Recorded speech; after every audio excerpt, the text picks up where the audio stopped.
नमस्कार, सिटी न्यूजच्या रात्री 10च्या बुलेटिनमध्ये प्रेक्षकांचं मनपूर्वक स्वागत। आज दिनांक 16 नोव्हेंबर 2025 वार रविवार। बातमीची सुरुवात करूया सुविचार मालिने। अडचणीत असताना अडचणीपासून दूर पडणे म्हणजे अजून मोठ्या अडचणीत जाण्यासारखेच आहे। आजचा सुविचार आपण बघितला, आता बघूया बातमीपत्राच्या ठळक बातम्या। या हेडलाईन्सचे प्रायोजक आहेत बीटीपी यात्रा ग्रुप अमरावती।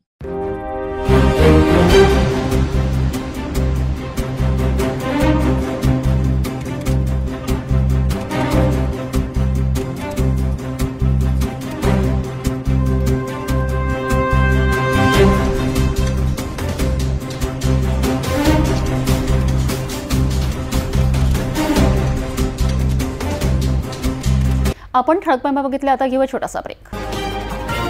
शादी और ब्याह की शुरुआत आराधना साड़ी के साथ। Aradhana wholesale shopping mall L2 Bijland complex, Nandgaon Peth, Amravati, Jawahar road, Amravati. Break नंतर बघूया सविस्तर बातम्या। एक नजर टाकूया शहरातील गुन्हेगारी क्षेत्रातील घडामोडींवर।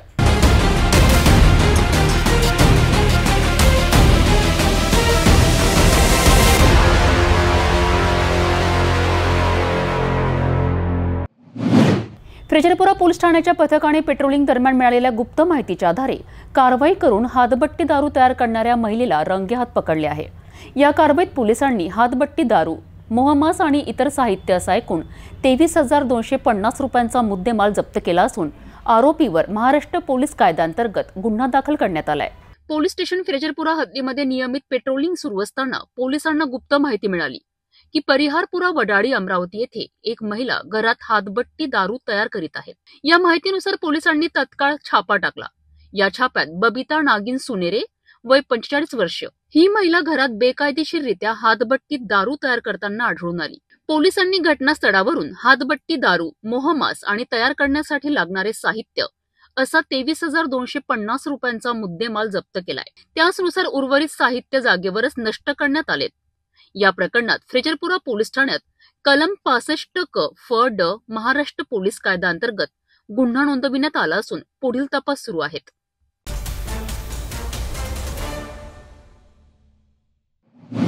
धारणी तालुक्यातील खडतर रस्त्यांमुळे नागरिकांचे हाल होत असताना आता महामार्ग संघर्ष समितीने मोठे पाऊल उचलले आहे। समितीचे अध्यक्ष रोहित श्रीपाल पाल यांनी जिल्हाधिकारी यांना निवेदन देत केंद्रीय मंत्री नितीन गडकरी यांनी हेलिकॉप्टरने नव्हे तर प्रत्यक्ष रस्ता मार्गाने खराब झालेल्या धारणी परतवाडा रोडचा दौरा करावा अशी मागणी केली आहे। गडकरी यांचा मेळघाटातील लवादा येथे दौरा असून यावेळी त्यांनी प्रत्यक्ष परिस्थिती पाहावी अशी नागरिकांची अपेक्षा आहे। धारणी तालुक्यातील दौऱ्यावर 17 नोव्हेंबर रोजी केंद्रीय मंत्री नितीन गडकरी येणार आहेत। याच पार्श्वभूमीवर महानगर संघर्ष समितीचे अध्यक्ष रोहित पाल यांनी जिल्हाधिकाऱ्यांना महत्त्वपूर्ण निवेदन सादर केलेत। या निवेदनात असे नमूद करण्यात आले आहे की गडकरी यांनी हेलिकॉप्टरऐवजी प्रत्यक्ष रोड मार्गाने भोकरबर्डी ते धारणी आणि पुढे धारणी परतवाडा या मार्गाने दौरा करावा, कारण हा संपूर्ण रस्ता अत्यंत खराब अवस्थेत असून ठिकठिकाणी मोठे खड्डे, उखडलेले डांबरीकरण आणि धोकादायक वळणे असे चित्र आहे। या दुर्दैवी परिस्थितीमुळे रुग्णांना, गर्भवती महिलांना, हार्ट पेशंट्सला अमरावतीला पोहोचविणे अत्यंत कठीण झाले आहे। नेहमीचा 3 तासांचा प्रवास आता 6 तासांवर गेला आहे। रस्ता असुरक्षित असल्याने 4 व्हीलरनेही या मार्गाने जाणे अवघड झाले आहे। मेळघाटातील धारणी ते परतवाडा हा राज्यातील महत्त्वाचा ग्रीन कॉरिडॉर असूनही अनेक वर्षांपासून दुरुस्तीची कामे रखडलेली आहेत। यावर उपाययोजना व्हावी म्हणून रोहित पाल यांनी गडकरी यांना प्रत्यक्ष रस्त्यावरील खड्डे आणि खराब कामाची स्थिती पाहावी अशी ठाम मागणी केली आहे। विशेष म्हणजे गडकरी यांचा उद्या लौदा येथील बांबू केंद्राला दौरा आहे, त्यामुळे त्यांनी हेलिकॉप्टरऐवजी रोड मार्ग निवडला तर मेळघाटातील लोकांच्या समस्यांचे खरे स्वरूप त्यांच्या नजरेस पडू शकेल असा विश्वास नागरिकांनी व्यक्त केला आहे। नमस्कार दोस्तों, आज महामार्ग संघर्ष समिति महामार्ग संघर्ष समिति की ओर से कलेक्टर साहब को एक निवेदन दिया है, जिसमें उनसे विनती की है कि 17 तारीख को जो नितिन गडकरी साहब धारनी आ रहे हैं कोठा गांव में, उनसे विनती है कि वह हेलीकॉप्टर से न आते हुए अपने वाहन से रास्ते को देखते हुए धारनी पहुँचे, जिससे रास्ते की जो हालत है कितनी खराब है, कितनी दयनीय हो चुकी है, वो उनको देखने को मिलेंगी, जिस पर से हम रोज़ धारनी हमारे ज़िले में आते हैं, अमरावती आते हैं धारनी से, और उसकी हालत मौजूदा स्थिति में अत्यंत दुर्दैवी है। और मैंने कलेक्टर साहब से भी विनती की है कि आप एक बार भी मेलघाट दौरा नहीं कर रहे हैं, कृपया करके आप भी उनके साथ में एक बार मेलघाट में रास्ते से आइए, तो आपको पता चलेगा कि रास्ते की हालत कितनी ख़राब है। धन्यवाद।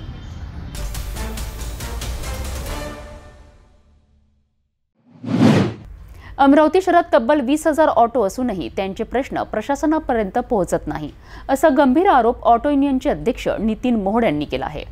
शहरात धडक मारणाऱ्या illegal travels buses, overload container आणि अनधिकृत ऑटो यांवर आरटीओ कडून कोणतीही ठोस कारवाई होत नसल्याचा त्यांनी निषेध नोंदविला आहे। सर्वात पहिले की जे या ॲक्सिडेंटमध्ये मृत पावले त्यांना श्रद्धांजली, आणि जे जखमी झाले त्यांना लवकर देव बरो करो ही प्रार्थना। यांनी आरटीओनी खरं म्हणजे आमच्या या शहरामध्ये शहरात आणि जिल्ह्यात पकडून जवळपास 20,000 ऑटो आहेत। म्हणजे आमच्या एवढ्या मोठ्या संख्येने, आणि ते सतत जा-ये करत असतात रस्त्यावर। त्यांच्या युनियनच्या अध्यक्षाला किंवा नेत्याला तुम्ही कळवत नाही, आणि म्हणजे आणि कुठेतरी शहराच्या बाहेर तुम्ही प्रोग्राम घेता। त्या परिपत्रकामध्ये लिहिलं आहे की सायकल रॅली, पथनाट्य किंवा जनजागृती प्रोग्राम, चर्चासत्र असं अरेंज करावं आरटीओने, असे वरून शासनाचे निर्देश असून यांनी एक काहीतरी कर्तव्य, म्हणजे आम्ही काहीतरी केलं बा म्हणून तिथे कुठेतरी नागजिरीच्या इथे केलं आहे। इतके लोक ॲक्सिडेंटमध्ये मरतात। ट्रॅव्हल बसेस ज्या पळतात त्यांच्यावर कारवाई केली म्हणून सांगितलं 5 लाख रुपये देणार। अरे त्या सगळ्या इलिगल आहेत। They are not suppose to pick the passenger and drop the passenger. जो जर कॉन्ट्रॅक्ट कॅरेज परमिट घेऊन चालतात ते, म्हणजे एखाद्याच्या घरी लग्न समारंभ असेल किंवा एखादा मोठा प्रोग्राम असेल किंवा पिकनिक असेल बाहेर, त्याच्यासाठी त्या बसेस आहेत। यांनी सरळ सरळ, आणि तुम्हाला माहिती आहे लुटतात आरटीओला सांगून। म्हणजे दिवाळी, दसरा याच्या वेळेला त्यांच्या तिकीट जवळपास 3-3 हजार, 2,500 हजार रुपयाच्या तिकीटा घेतात। त्याच्यानंतर बाकी आता जी रोड सेफ्टीच्या संदर्भात ट्रकवाले मोठे मोठे कंटेनर आरटीओला ओव्हरलोडचे पैसे देतात, एवढे पैसे देतात कारण त्यांना दंड भयंकर आहे। तर ते 5,000 रुपयाच्या तिकीटमध्ये 5,000 रुपयाचं तिकीट त्यांना दिलं जातं किंवा लॉटरी, आणि ते बरोबर तो त्यांचा कोड आहे। तर ते तो ज्या ट्रककडे तो कोड आहे ना त्याला तुम्ही पास करता, एक एक जिल्ह्याचे पैसे वेगवेगळे। त्याच्यानंतर तुम्ही रस्ते जे आहेत त्या रस्त्यावरून तुम्ही एक 10 टनाचा रोलर फिरवता, पण त्याच्यावरून 70 टनाचे ट्रक जातात। त्याच्यामुळे जास्त ॲक्सिडेंट होतात। आणि ते जे ट्रक जातात किंवा कंटेनर जातात ते रस्त्याच्या उजवीकडून जातात हायवेमध्ये, आणि त्याच्या बाजूने एक स्लो, म्हणजे तो जो मागे ज्याला घाई आहे किंवा कारवाला आहे त्याला अक्षरशः 10 आणि 20च्या स्पीडनी थोड्या वेळापर्यंत जावं लागतं। किती हॉर्न वाजवले तरी बाजूला होत नाही, मग तो बाजूनी काढायला गेला की ॲक्सिडेंट होतो। म्हणजे हे ट्रक 1000 वेळा सांगून नितीन गडकरी म्हणतात ॲक्सिडेंट अरे तुम्ही सर्वात महत्त्वाचं काम तर करा की त्या ट्रकवाल्यांना आणि कंटेनरवाल्यांना डावीकडेनच चालवायला लावा, उजवीकडे दिसले की त्यांना फाईन मारा। रस्ता सिक्युरिटी जी आहे डिपार्टमेंट महाराष्ट्र शासनाच्या अंतर्गत आहे, ते ट्रॅफिक जे सुरक्षा ट्रॅफिक तुमच्या इथे जे नाके आहेत त्याला कंपल्सरी तुम्हाला ॲम्ब्युलन्स ठेवणं आवश्यक आहे। तिथे ॲम्ब्युलन्स नसते, मुतली खरं बरोबर नाहीत, सगळे पैसे खायचे धंदे आहेत।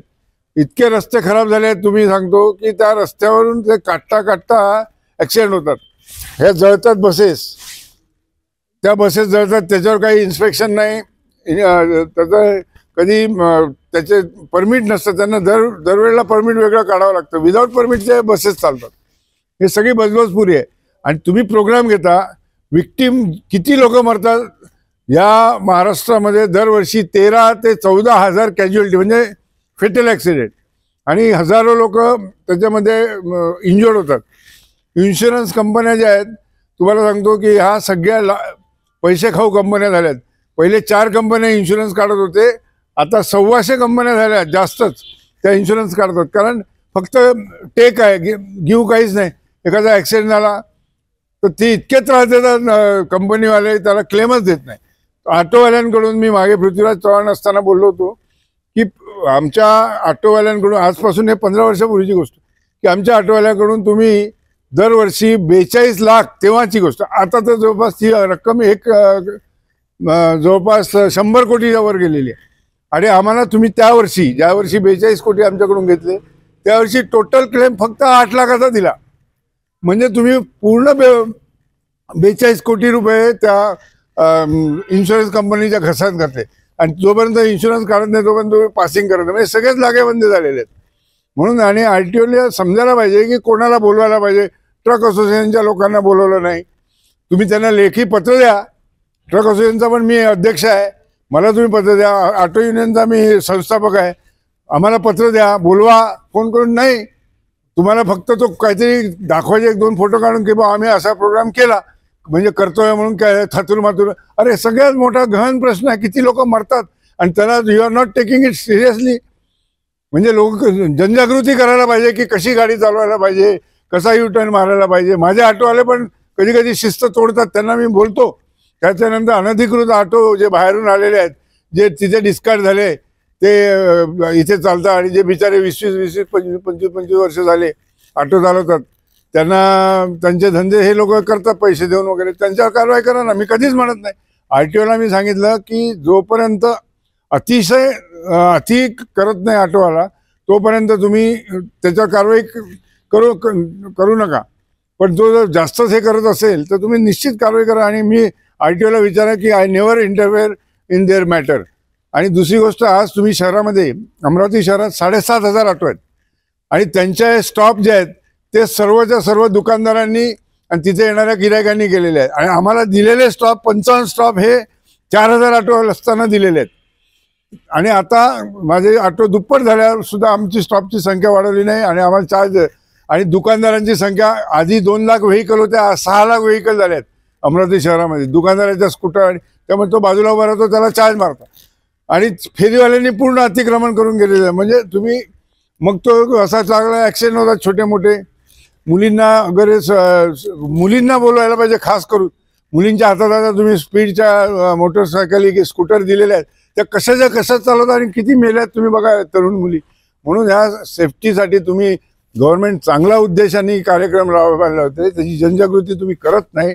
रस्ता सुरक्षा सप्ताह सुद्धा असं थातूर मातूर काहीतरी करून तुम्ही गुंडाळून टाकता, हे चुकीचं आहे. म्हणून मी ह्या अशा कार्यक्रमाचा निषेध करतो. तिथे जे काही प्रोग्रामला येतील ते सर्व RTO ऑफिसर किंवा ट्रॅफिक ऑफिसर असणार आहे. आणि 1-2 रस्त्यावर जे पकडलेले, ढाब्यावर जे पकडलेले 2-3 ड्रायव्हर असतील किंवा त्या गावातले कर्मचारी वगैरे आणून एक संख्या, कशी जनजागृती होणार आहे. तुम्ही शाळेमध्ये वगैरे शाळेच्या लोकांना बोलवा ना, कसे शाळेच्या लोकांना बोलवा, शाळेच्या प्रिन्सिपलला बोलवा. तुम्ही शहराच्या आतमध्ये प्रोग्राम घ्या जेणेकरून लोक जाऊ शकतील. आता त्या नागझिरीला कोण जाणार आहे तिथे, मला सांगा, 15-20 किलोमीटर. काहीतरी मूर्खासारखे कामं करतात, त्याचा आम्ही टोटली निषेध करतो. आणि अशा RTO अधिकाऱ्यांवर कारवाई करा अशी मागणी करतो. बघा, जेवढे ॲक्सिडेंट होतात जास्ती करून ते मेन हायवेवर आणि किंवा स्टेट हायवेवर होतात.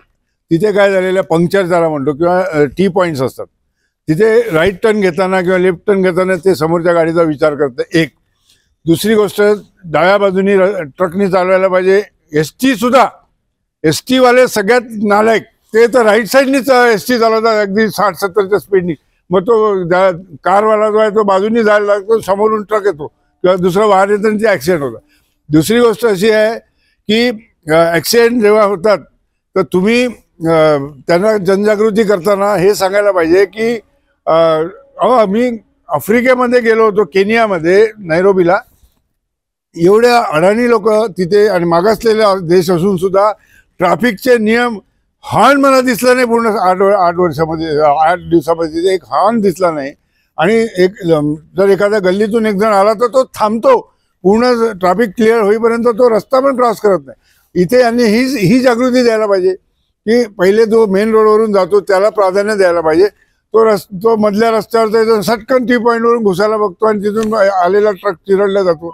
असेच ॲक्सिडेंट होतात. म्हणून तुम्ही RTOनी कोणाला जनजागृती पेपरमध्ये द्या, पेपरात जाहिरात द्या की असं हे नियम पाळा, डाव्या बाजूनी चाला, स्पीड ब्रेकर आला की तुम्ही थांबवा, लेन कटिंग. तुम्ही एवढे गव्हर्नमेंट खर्च करून त्याला पट्टे मारतात रस्त्याला या साईडला आणि मध्ये तुम्ही लेन कटिंगचे, ती लेन कटिंग सर्रास तुम्ही हे करताना दिसतं. त्यामुळे ही जनजागृती, ही आजचा प्रोग्राम फार सुंदर आहे, पण हा प्रोग्राम शहराच्या आतमध्ये मोठ्या प्रमाणात व्हायला पाहिजे. पुढच्या वर्षी तरी ही चूक सुधारावी असं माझं विनंती आहे. 10 टन क्षमतेपेक्षा रस्त्यावरून 70 ते 80 टन वजनाचे ट्रक धावत आहेत. आरटीओ अधिकाऱ्यांना पैसे देऊन ओव्हरलोड वाहनांना सोडलं जातं. इन्शुरन्स कंपन्या फेक काम करीत आहेत. सरकार जनजागृती कार्यक्रम राबवतं, परंतु अंमलात मात्र काहीच नाही, अशी सलग आरोपांची मालिका मोहोड यांनी केली आहे. तसेच रस्ते वाहतूक बळींसाठी जागतिक स्मृती दिन साजरा केला जात असताना ऑटो युनियनलाही सहभागी करण्याची गरज होती. शाळांमध्ये जाऊन वाहतूक जनजागृती करायला हवी होती, परंतु आरटीओ याकडे दुर्लक्ष करत असल्याचा त्यांनी जाब विचारला आहे.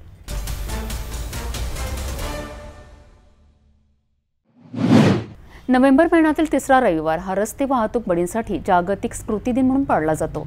प्रत्येक वर्षी आरटीओ अमरावतीतर्फे शहरात जनजागृतीचे कार्यक्रम घेऊन नागरिकांना रस्ते अपघात टाळण्याकरिता मार्गदर्शन केले जाते. मात्र यावर्षी संपूर्ण चित्र उलट दिसले. शहरातील नागरिक संघटना, ऑटो युनियन, ट्रॅफिक विभाग यापैकी कोणालाही माहिती न देता हा कार्यक्रम शहरापासून तब्बल 25 ते 30 किलोमीटर अंतरावर आयोजित करण्यात आला. त्यातही प्रमुख संबंधित विभागांपैकी एकालाही याची कल्पना देण्यात आली नाही. ज्या कार्यक्रमाचा उद्देश नागरिकांमध्ये जागृती करणे आहे, तोच कार्यक्रम फक्त आरटीओचे अधिकारी आणि कर्मचारी उपस्थित राहून पार पडला. मग प्रश्न असा आहे की जनजागृतीची गरज फक्त अधिकाऱ्यांनाच आहे का, की खऱ्या अर्थाने ज्यांना जागृती हवी त्या नागरिकांना? या कार्यक्रमाच्या नियोजनावर आता गंभीर प्रश्न निर्माण झाले आहेत. 16 नोव्हेंबर हा दिन संपूर्ण महाराष्ट्रामध्ये रस्ते वाहतूक बळींसाठी जागतिक स्मृती दिन म्हणून आयोजन करण्यात येत असतो आणि आपल्या अमरावती शहरामध्ये सुद्धा हा दिवस आज आयोजन करण्यात येत आहे. आपण सध्या जे आहेत आरटीओ कार्यालयाबाहेर सध्या उभा आहोत. प्रादेशिक परिवहन कार्यालयाबाहेर आपण उभा आहोत. यांच्या वतीने जे आहेत यावर्षी सुद्धा या कार्यक्रमाचं आयोजन करण्यात आलेलं आहे. मात्र हे आयोजन फक्त फोटो सेशन पुरतच मर्यादित असल्याचं चित्र सध्या आपल्या अमरावती शहरामध्ये दिसून येत आहे. यामध्ये जे आहेत अनेक कार्यक्रमाचे आयोजन करण्यात आले होते. जे आहे ते मुंबईवरून पत्र आलं आहे कार्यालयाचं. या कार्यालयाच्या मुताबिक जे आहेत आपण एकंदरीत जर बघितलं तर वॉकथॉन, सायकल रॅली, पथनाट्य, जनजागृती कार्यक्रम, पॅनल चर्चा असे अनेक कार्यक्रमांचे आयोजन करण्यात यायला हवे होते. मात्र हे संपूर्ण कार्यक्रम जे आहेत आपल्या अमरावती शहरामध्ये पार पडायचे होते. मात्र हा जो कार्यक्रम आहे आरटीओच्या मार्फत अमरावती शहरापासून 20 ते 25 किलोमीटर अंतरावर ठेवण्यात आलेला आहे, ज्या ठिकाणी फक्त आरटीओ कार्यालयातील अधिकारी आणि कर्मचारीच उपस्थित राहणार आहेत. याच संदर्भात आपण एकंदरीत जर बघितलं तर संपूर्ण अमरावती शहराला जे आहे त्याची संपूर्ण माहिती व्हावी, जनजागृती व्हावी याकरिता या कार्यक्रमाचं उद्देश असतं. मात्र एकंदरीत जर बघितलं तर फक्त आरटीओचे अधिकारी आणि कर्मचाऱ्यांनाच जनजागृती करण्याची गरज आहे का, असा प्रश्न सुद्धा यावेळेस उपस्थित होत आहे.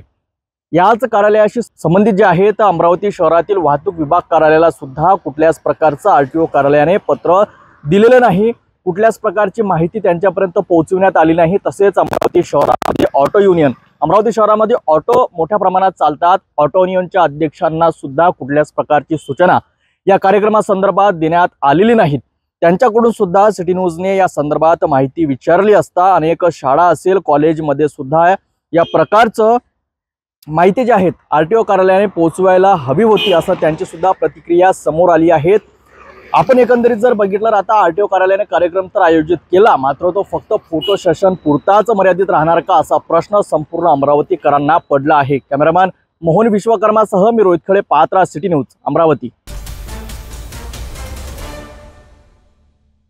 तपोवन पासून फक्त 1.5 किलोमीटर अंतरावर राधानगरी लेआउट, लेक व्ह्यू प्लॉट सह मोजकेच प्लॉट शिल्लक. त्वरित संपर्क करा 9930706667 किंवा 7620433325 या क्रमांकावर. अमरावतीत रविवारी एक अनोखा आणि आरोग्यदायी उपक्रम सुरू झालाय. Happy street. अमरावती महानगरपालिका आयुक्त सौम्या शर्मा चांडक यांच्या पुढाकाराने सुरू झालेल्या या उपक्रमाला नागरिकांचा जबरदस्त प्रतिसाद मिळाला.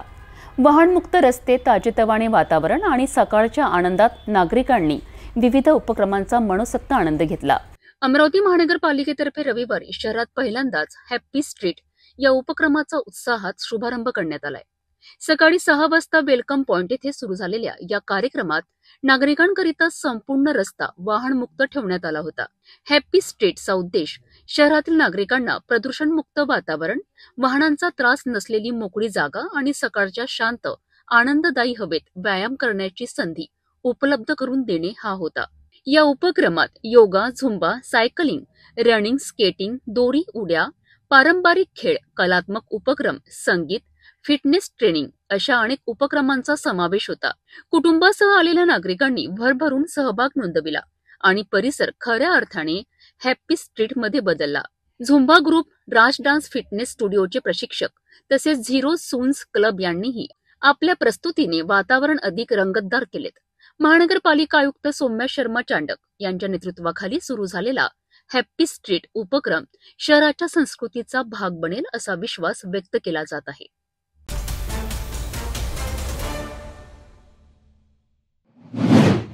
बालदिनानिमित्त अमरावतीत मुलांसाठी एक खास भेट.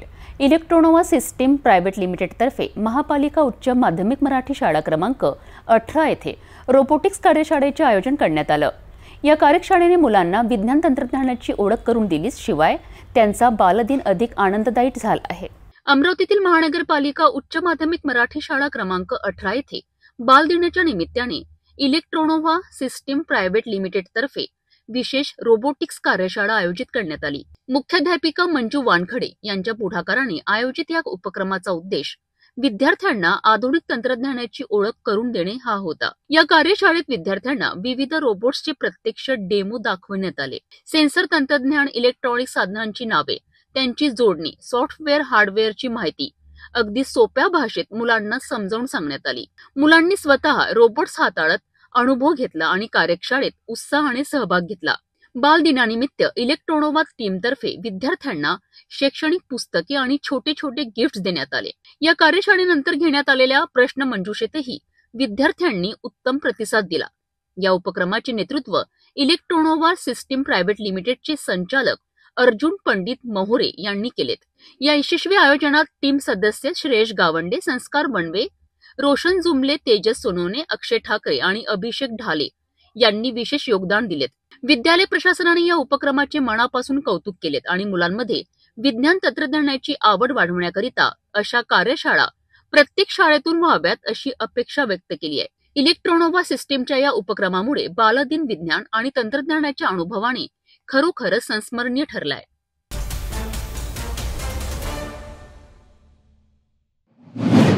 तिवसा बसस्थानकाजवळ भरधाव दुचाकीने एका व्यक्तीला जोरदार धडक दिल्याने त्यांचा जागीच मृत्यू झाला असून एका मुलीची प्रकृती गंभीर आहे.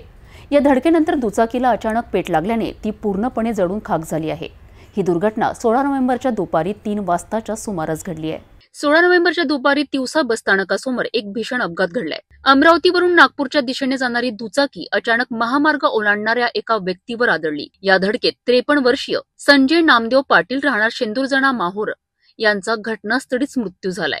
दुचाकीवर नागपूरच्या दिशेने निघालेली लक्ष्मी चौरागडे वय 17 वर्षीय राहणार नागपूर ही गंभीर जखमी झाली असून तिची प्रकृती चिंताजनक असल्याने तिला तातडीने अमरावती जिल्हा रुग्णालयात हलविण्यात आले आहे.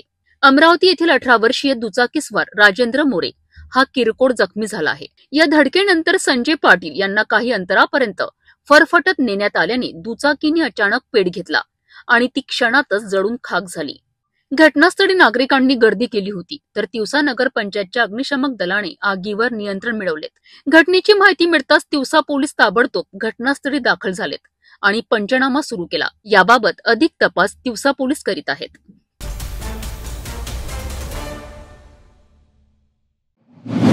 धारणी शहरातील उपजिल्हा रुग्णालयात पुन्हा एकदा माता बाल मृत्यूचे तांडव सुरू झाले आहेत.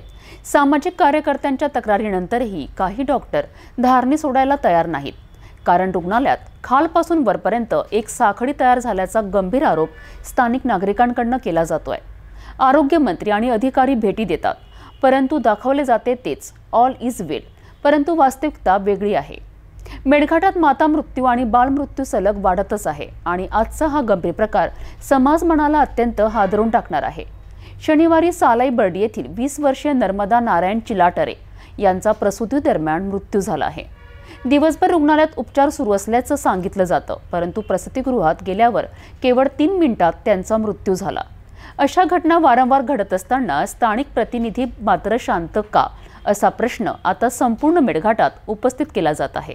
धारणी उपजिल्हा रुग्णालयातील खराब व्यवस्था, ढिसाळ डॉक्टरांची मनमानी आणि प्रशासनातील साखळीमुळे मेळघाट आज पुन्हा चर्चेत आहे.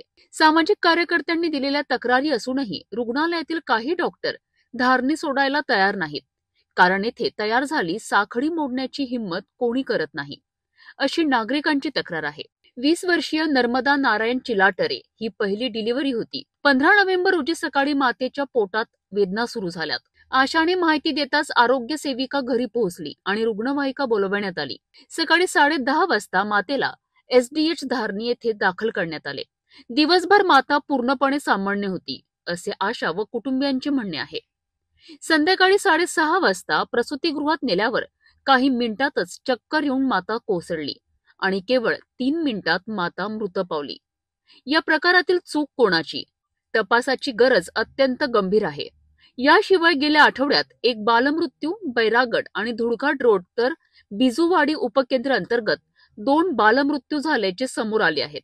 मेळघाटातील उपजिल्हा रुग्णालयात नेमकं काय सुरू आहे, ही चौकशी आता अत्यंत आवश्यक झाली आहे.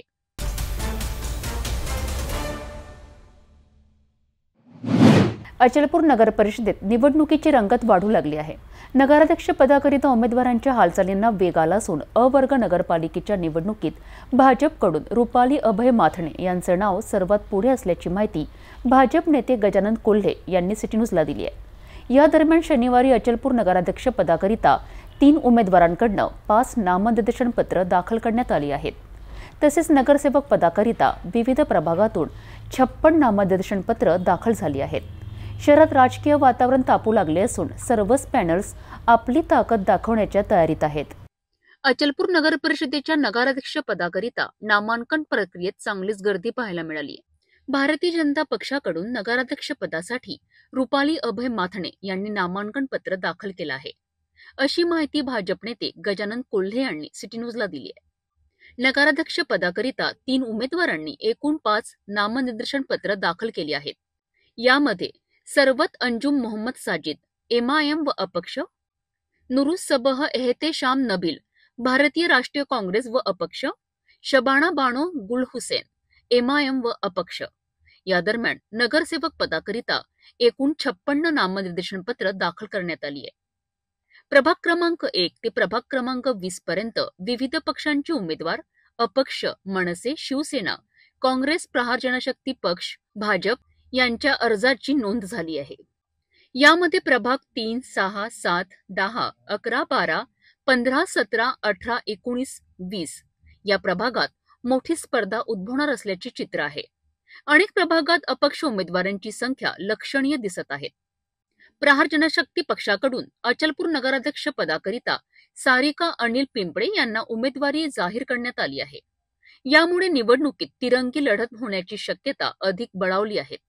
अचलपूरमध्ये निवडणुकीचे वातावरण तापले असून सर्व पक्षांनी आपल्या प्रचार योजनांना वेग दिला आहे.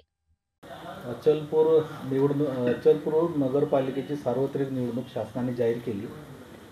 दिनांक 10 पासून ते 17 पर्यंत नामनिर्देशन अर्ज लोकांना सादर करायचे आहे. नामनिर्देशन अर्ज सेतूमध्ये ऑनलाईन भरल्यानंतर त्याची प्रिंट घेऊन त्यांनी ती या ठिकाणी सादर करायची आहे. 20 प्रभाग आहेत. 20 प्रभागामध्ये महिला आरक्षण असेल, अनुसूचित जातीचं आरक्षण असेल, नामात्र असेल, STचं आरक्षण असेल, या सगळे आरक्षण आहेत. प्रभागने आरक्षण बाहेर जाहीर करण्यात आलेलं आहे. त्याप्रमाणे लोकांनी अर्ज भरायचा आहे. अर्जासोबत आवश्यक डॉक्युमेंटमध्ये महत्त्वाचं आरक्षण जागेवर जर निवडणूक लढवायची असेल त्याला जातीचा दाखला आणि जात पडताळणी प्रमाणपत्र जोडायचं आहे. जात पडताळणी प्रमाणपत्र नसेल तर जात पडताळणी समितीकडे त्यांनी अर्ज सादर केल्याची पोस्ट त्यांना जोडायची आहे.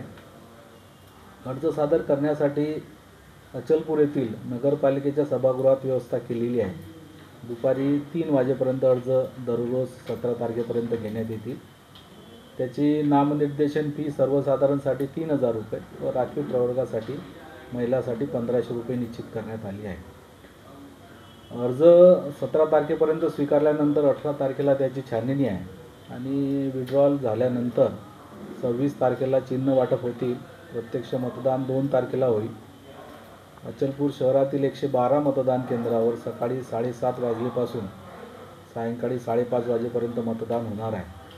आणि सर्व मतदान झाल्यानंतर कल्याण मंडपम या ठिकाणी सर्व EVM स्वीकारल्या जातील. त्याच ठिकाणी ते स्टोअर केल्या जातील. त्या ठिकाणी आम्ही स्ट्रॉंग रूम तयार केली आहे. आणि दुसऱ्या दिवशी सकाळी म्हणजे 3 तारखेला सकाळी 10 वाजल्यापासून मतमोजणीला सुरुवात होईल आणि साधारणतः दुपारनंतर निकाल यायला सुरुवात होते. यामध्ये जी अनामत रक्कम आहे ती अनामत रक्कम रोख स्वरूपात स्वीकारण्यात येत आहे.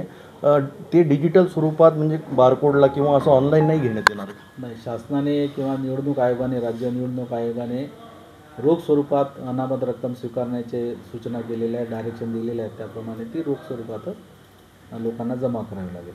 एकूणच जे EVM मध्ये जे मतदान होणार आहे ते मतदान ज्या मतदाराने मतदान केलेलं आहे त्याला त्याची माहिती मिळणार का की मी या उमेदवाराला, या चिन्हाला, या पक्षाला मतदान केलं? नाही. EVMची जी मतदानासाठी ज्या EVM उपलब्ध झाल्या आहेत त्याच EVMवर मतदान होणार आहे. एक शेवटचा प्रश्न, या संपूर्ण क्रियेमध्ये एकूणच उमेदवारांना प्रचाराचा किती वेळ भेटत, किती कालावधी आहे, कोणत्या तारखेपासून कोणत्या तारखेला? आता 26 तारखेला चिन्ह वाटप झाल्यानंतर 30 तारखेला सायंकाळी 5 वाजेपर्यंत रात्री 10 वाजेपर्यंत त्यांना प्रचार करता येणार आहे.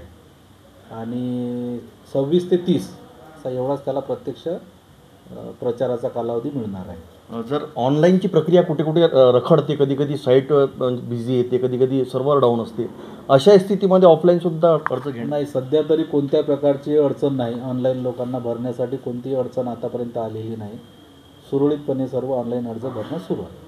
आदर्श आचारसंहितेचं पालन व्हावं, त्याचा भंग होऊ नये म्हणून काय संदेश नाही? यासाठी पथक तयार करण्यात आलेले आहे आणि ही आदर्श आचारसंहितेचा भंग होणार नाही यासाठी आम्ही सर्व लक्ष ठेवून आणि जर कुठे असं काही होत असेल तर लगेच त्याच्या प्रतिबंध करण्यात येत आहे, त्याच्याविरुद्ध कारवाई करण्यात येत आहे. धन्यवाद.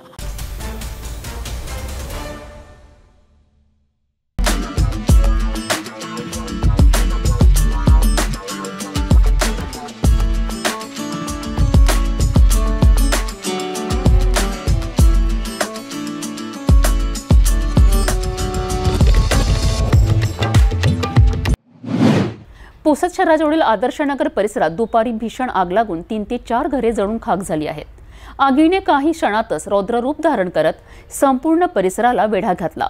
पुसद अग्निशामक दलाच्या तातडीने हस्तक्षेपामुळे आग आटोक्यात आणण्यात यश आले असून सुदैवाने कुठलीही जीवितहानी झाली नाही. घरगुती साहित्य आणि फर्निचरचे मोठ्या प्रमाणावर नुकसान झाले आहेत. आगीचे कारण मात्र अद्याप अस्पष्ट आहे.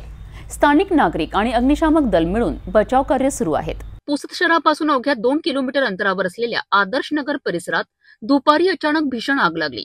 अल्पावधीतच आगीने 3 ते 4 घरांना कवेत घेत रौद्ररूप धारण केले. घरातील लाकडी साहित्य, कपडे, फर्निचर आणि इतर वस्तूंना क्षणात ज्वाळांनी भस्मसात केलेत. या घटनेची माहिती मिळताच पुसद अग्निशामक दलाचा ताफा तातडीने घटनास्थळी दाखल झाला. दमकल कर्मचाऱ्यांनी शर्थीचे प्रयत्न करून आगीवर नियंत्रण मिळवलेत आणि मोठी दुर्घटना टळली. सुदैवाने या घटनेत कोणतीही जीवितहानी झाली नाही. स्थानिक नागरिकांनीही धावपळ करत बचाव कार्यात मदत केली. मात्र आगीत मोठ्या प्रमाणात साहित्य जळून खाक झाले असून हजारो रुपयांचे आर्थिक नुकसान झाल्याची प्राथमिक माहिती आहे. आग नेमकी कशामुळे लागली त्याची चौकशी सुरू असून पोलीस आणि अग्निशामक दलाने पंचनामा प्रक्रिया सुरू केली आहे.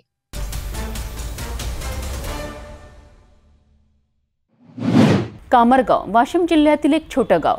गावाच्या स्वच्छतेकरिता तब्बल 63 लाख रुपये घनकचरा व्यवस्थापनासाठी आहे. परंतु आजही गावात कचरा कुंडी नाही. सांडपाणी रस्त्यावर आणि नागरिकांच्या आरोग्यावर धोका. माहिती अधिकाराखाली विचारलेला प्रश्न, परंतु ग्रामपंचायतीकडून उत्तरे गायब. ऑडिट झाले, समिती बनवली असं सांगितलं, परंतु प्रत्यक्षात काहीच नाही. खरंच 63 लाख कुठे गेलेत? वाशिम जिल्ह्यातील कामरगाव ग्रामपंचायतीला घनकचरा व्यवस्थापनासाठी 63 लाख रुपयांचा निधी प्राप्त झाला होता. या निध्यामधून गावात कचरा कुंडी, डस्टबिन, कचरा संकलन, ट्रेंचिंग ग्राउंड, सांडपाणी व्यवस्थापन अशा कामांची अपेक्षा होती. मात्र वास्तव अगदी उलट दिसत आहे. गावात एकही कचरा कुंडी नाही. मार्केट भागात सुद्धा डस्टबिन उपलब्ध नाहीत. रस्त्यांवर सांडपाणी साचलेले, कचऱ्यांचे ढिगारे वाढत असून रोगराईचा धोका वाढलाय. 9 जून रोजी नागरिकांनी आरटीआय अंतर्गत 63 लाख निधीचा पूर्ण तपशील, कोणती कामे झाली, किती खर्च झाला याची माहिती मागितली. परंतु आजपर्यंत ग्रामपंचायत सचिव यांना माहिती दिलेली नाही. आरटीआय साठी फोन कॉल्स, अर्ज, मागणी सर्व करण्यात आली, परंतु कोणतीही प्रतिक्रिया नाही. वरिष्ठ अधिकाऱ्यांशी संपर्क साधला असता त्यांनी समिती स्थापन केली आहे असे सांगितले, परंतु ना समिती ग्रामपंचायतीला आली, ना तपास सुरू झाल्याचे कोणतेही चिन्ह दिसलेत. 2 वेळा ऑडिट झाले तरी कामे अपुरीच आहेत. यामुळे गावात चर्चा आहे की घनकचरा निधीमध्ये घोटाळा आणि भ्रष्टाचार झाला असावा. आजही गावातील रहिवासी सांडपाणी, कचरा आणि अस्वच्छतेमध्ये जगत आहेत आणि प्रश्न विचारला तर उत्तर येत नाही. 63 लाख गेले कुठे, काम कोणते झाले आणि जबाबदार कोण? नमस्कार, आपण वाशिम जिल्ह्यातील कांबरगावमध्ये आलेलो आहोत आणि घनकचरा व्यवस्थापन हे केंद्र सरकार आणि महाराष्ट्र सरकार हे लाखो रुपये खर्च करत आहे आणि केंद्र सरकार हे 60% निधी देत आहे आणि महाराष्ट्र सरकार 40%. अशा मिळून प्रत्येक ग्रामीण भागामध्ये व शहरीकरणमध्ये घनकचरा व्यवस्थापनमध्ये ग्रामपंचायतला मोठ्या प्रमाणात निधी उपलब्ध झालेला आहे. तसाच कांबरगावमध्ये सुद्धा 63 लाख रुपये याचा निधी आलेला आहे आणि घनकचरा व्यवस्थापनमध्ये कचराकुंडी असो किंवा ओला कचरा, सुका कचरा असा भरपूर प्रकारचं तिथली अलग अलग व्यवस्थापन हे करण्यात येते, परंतु कांबरगाव ग्रामपंचायतमध्ये असं कुठलंही दिसून येत नाही आहे. आपण बघू शकता इथं कचरा बघा भरपूर मोठ्या प्रमाणात आहे आजूबाजूने. त्यानंतर इकडे दुर्गंधीसुद्धा खूप मोठ्या प्रमाणात गावाच्या वास हवेद्वारे होत आहे. त्यामुळे 63 लाख रुपयाचा निधी इथे आलेला आहे. आम्ही सदर माहिती या संदर्भात ग्रामपंचायतला मागितली होती, परंतु खास माहिती आम्हाला देण्यात आलेली नाही आणि गावातील नागरिक या दुर्गंधीला व सर्व गावातील नाली असो, शौचालय असो, त्यानंतर निधी जो आलेला आहे त्या संदर्भात कुठलंही काम झालेलं नाही असं दिसून येत आहे. आणि 2 वेळा इथे ऑडिटसुद्धा झालेली आहे वरिष्ठ अधिकाऱ्यांची. ऑडिटमध्ये नेमकं अधिकारी चेक काय करतात आणि काय बघून जातात हा देखील एक प्रश्न इथं उपस्थित होत आहे. चहा पाणी घेऊनच अधिकारी निघून जातात का? त्यामुळं हा मोठा प्रश्न एक निर्माण होत आहे.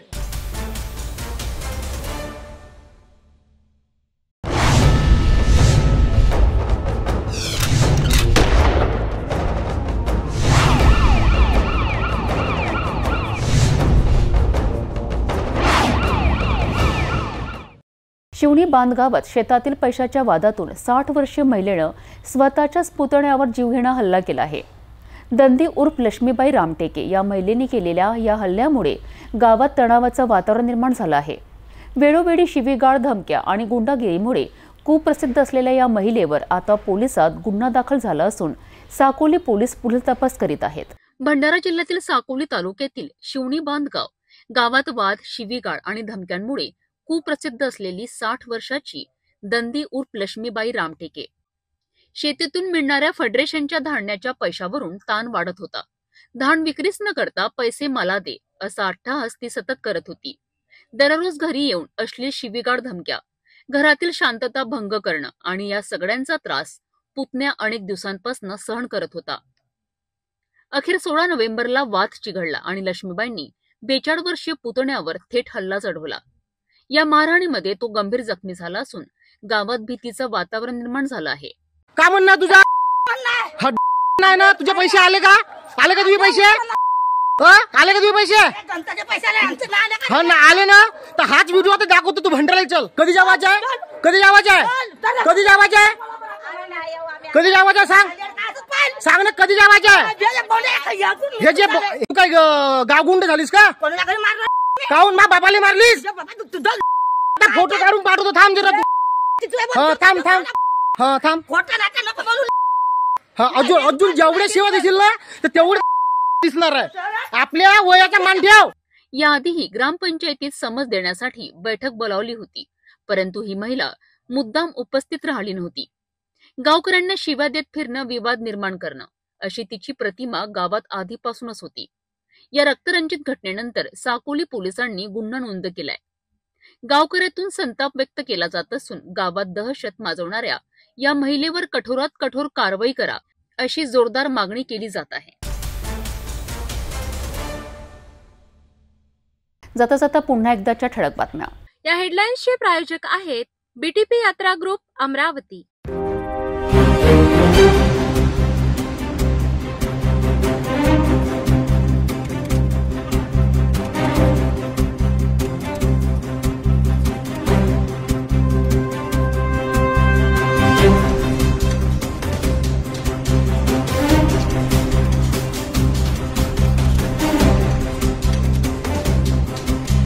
आपण आता सिटी चॅनल आपल्या टीव्हीवरही बघू शकता. यामध्ये next channel 117, Jio channel 872, GTPL channel 73, Fastway channel 256 वर बघू शकाल.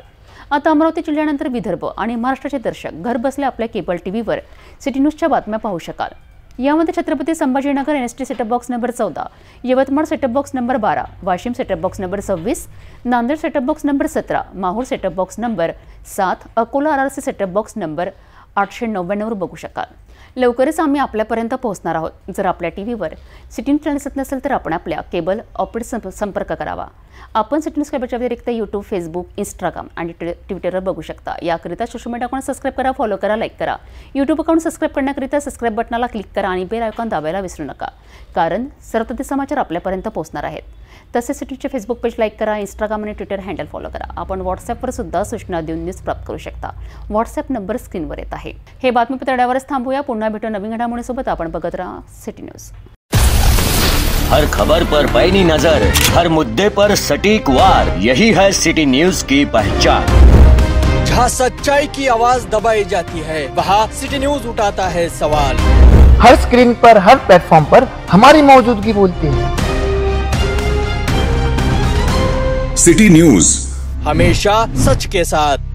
अस्वीकरण.